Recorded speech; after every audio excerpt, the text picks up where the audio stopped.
Pacak inilah kondisi Candi Lesung Batu yang terletak di kebun karet punya warga Desa Lesung Batu Baru, Kecamatan Rawas Ulu, Kabupaten Musirawas Utara.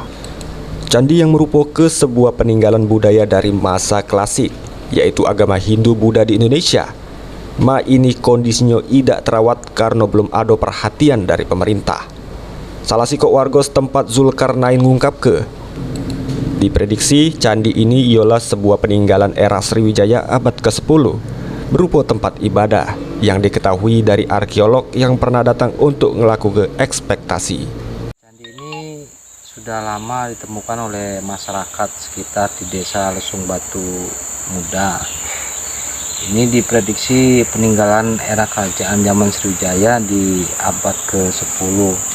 Sempat kemarin ada arkeolog yang datang ke sini melakukan ekspektasi penggalian, tapi belum tahu atau menemukan artefak atau linggayoni di sini.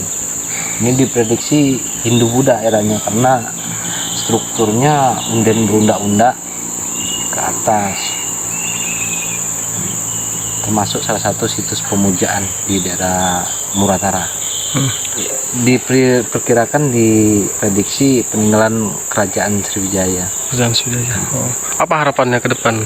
Harapan ke depan ya situs ini bisa dipugar ya, supaya kita bisa mengetahui jejak sejarah yang pernah muncul di Nusantara. Ini warisan budaya. Warga berharap kepada pemerintah dinas terkait pacak ngebangun fasilitas, pecak pagar supaya Candi Lesung Batu tidak rusak dan pacak dinikmati oleh wisatawan. Adi Arianzah, PAL TV.